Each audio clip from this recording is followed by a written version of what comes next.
Hi friends, இன்றைக்கி என்னோடய கிச்சனில் நான் உங்கள் கூட ஷேர் பண்ணிகிட்டு இருக்கிறது நல்ல க்ரன்ச்சியான வீட் பிஸ்கெட்ஸ். வீட்டில் இருக்கக்கூடிய பொருளை வச்சு நம்ம வந்து சிம்பிளாக ஈஸியாக இந்த பிஸ்கெட்ஸை ரெடி பண்ணலாங்க. இப்போ இதுக்காக பார்த்திங்கன்னா நான் ஒரு கப்பு மெஷரிங் கப்பில் ஒரு கப் அளவு கோதுமை மாவு எடுத்திருக்கேன்.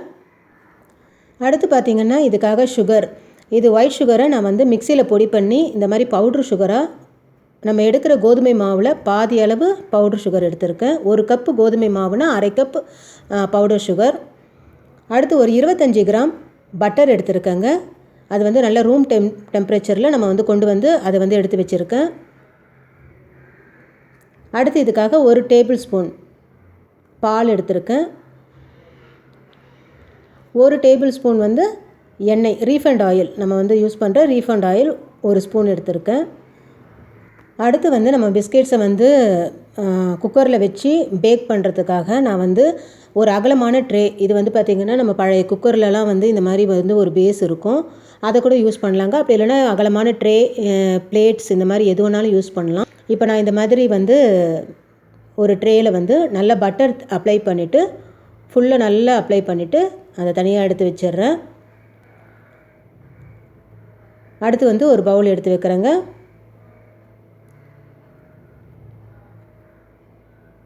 அதில் நம்ம எடுத்து வச்சுருக்க இந்த கோதுமை மாவு, நம்ம மெஷரிங் கப்பில் எடுத்து வச்சுருக்க இந்த ஒரு கப் கோதுமை மாவை இப்போ அதில் போடுறேன்.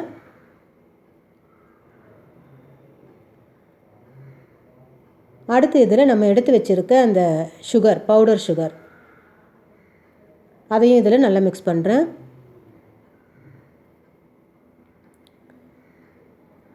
அடுத்து நம்ம எடுத்து வச்சுருக்க பட்டர் பார்த்திங்கன்னா நல்லா ரூம் டெம்பரேச்சருக்கு அது நல்லா வந்து கரெக்டாக இருக்குது. இந்த பதத்தில் பட்டரை நம்ம ஆட் பண்ணி இதில் வந்து ஒரு பிஞ்ச் அளவு நான் வந்து உப்பு சேர்க்குறேங்க. ஒரு சிட்டிகை அளவு உப்பு சேர்க்குறேன்.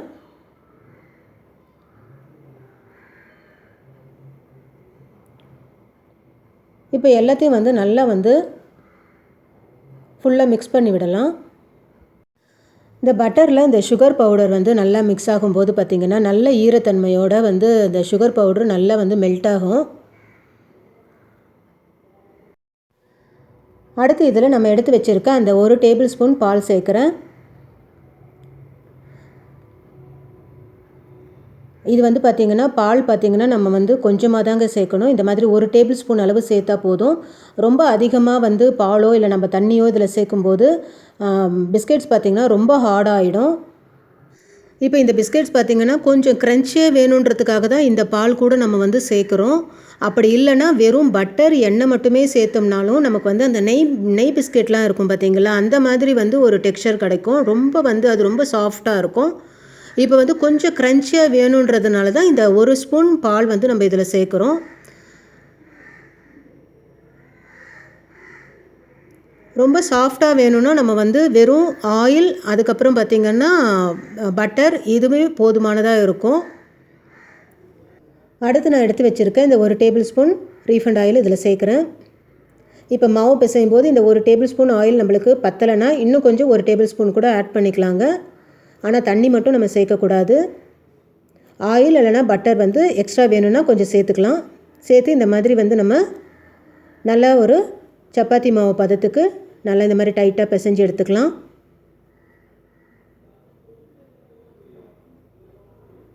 இப்போ நம்மளுடைய இந்த மாவு வந்து ரெடியாக இருக்குது.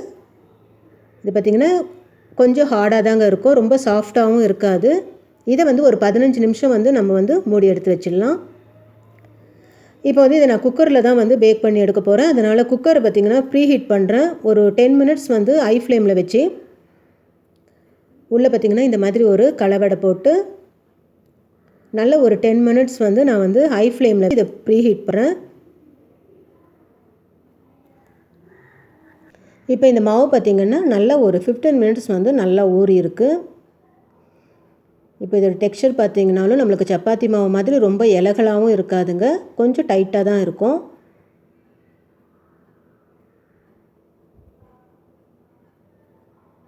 இப்போ இதில் நான் கொஞ்சம் எடுத்து நல்லா சப்பாத்தி மாவு மாதிரி நம்ம பிஸ்கெட்ஸ் இருக்கிற திக்னஸ்க்கு வந்து இதை வந்து நல்லா வந்து நான் வந்து சப்பாத்தி திரட்டுற கட்டையில் ரொம்ப அழுத்தி திரட்டாமல் கொஞ்சம் மேலாட்டாக லேசாக நம்ம வந்து இதை ப்ரெஸ் பண்ணி எடுக்கலாம்.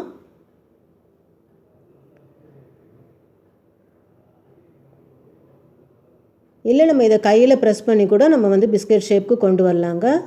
இப்போ நான் வந்து ஒரு ரவுண்ட் ஷேப் மூடி எடுத்து இதை வந்து பிஸ்கெட் ஷேப்புக்கு வந்து கட் பண்ணி எடுக்கிறேன்.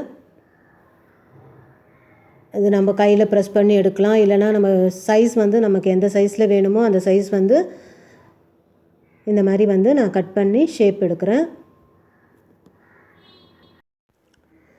அடுத்து பார்த்திங்கன்னா இந்த மாதிரி பிஸ்கெட்ஸில் வந்து மேலே வந்து நமக்கு ஒரு டிசைன் வேணும்னா இந்த மாதிரி வந்து நம்ம வந்து சின்ன சின்ன கோடுகள் இந்த மாதிரி வந்து நம்மளே இது வந்து டிசைன் பண்ணிக்கலாம். இப்போ என்னுடைய இந்த பிஸ்கெட்ஸ் எல்லாம் நான் ரெடி பண்ணி எடுத்து வச்சுருக்கேங்க. இதோட திக்னஸ் பார்த்திங்கன்னா இந்த அளவுக்கு வந்து நமக்கு இருக்கணும். இது வந்து கொஞ்சம் பேக் ஆனதுக்கப்புறம் பார்த்திங்கன்னா கொஞ்சம் இதை விட ஒரு சைஸ் வந்து கொஞ்சம் பெருசாகும். அதனால் இந்த அளவுக்கு திக்னஸில் நம்ம எல்லாத்தையும் ரெடி பண்ணி எடுத்து வச்சுக்கலாம். அடுத்து நான் எடுத்து வச்சுருக்கேன் இந்த ட்ரேயில் வந்து இது எல்லாத்தையும் அரேஞ்ச் பண்ணுறேன்.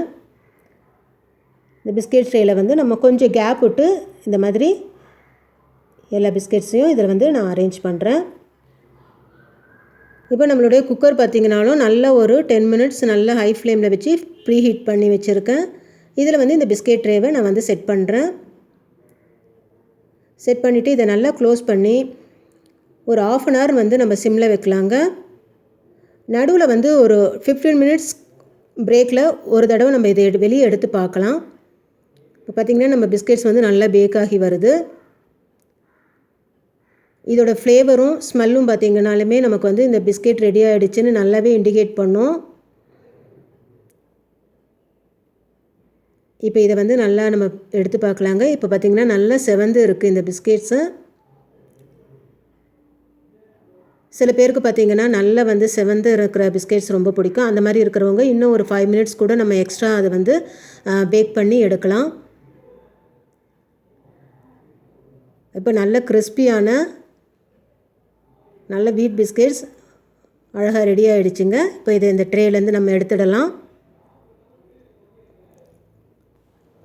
இந்த பிஸ்கெட்ஸோட க்ரன்ச்சினஸ் பார்த்திங்கனாலும் ரொம்ப நல்லா இருக்குங்க. ரொம்ப ஹார்டாக இல்லாமல் இதில் நம்ம சேர்த்துருக்க இந்த பட்டர் வந்து இந்த பிஸ்கெட்ஸ்க்கு வந்து நல்ல ஒரு டெக்ஸ்சர் கொடுக்கும். இப்போ இந்த பிஸ்கெட்ஸ் எல்லாத்தையும் இந்த மாதிரி ஒரு கண்ணாடி பாட்டிலில் நம்ம இதை வந்து போட்டு எடுத்து வச்சோம்னா இதோட ஃப்ரெஷ்னஸும் அதோட க்ரன்ச்சினஸும் பார்த்திங்கன்னா நல்லாவே சஸ்டைன் ஆகுங்க.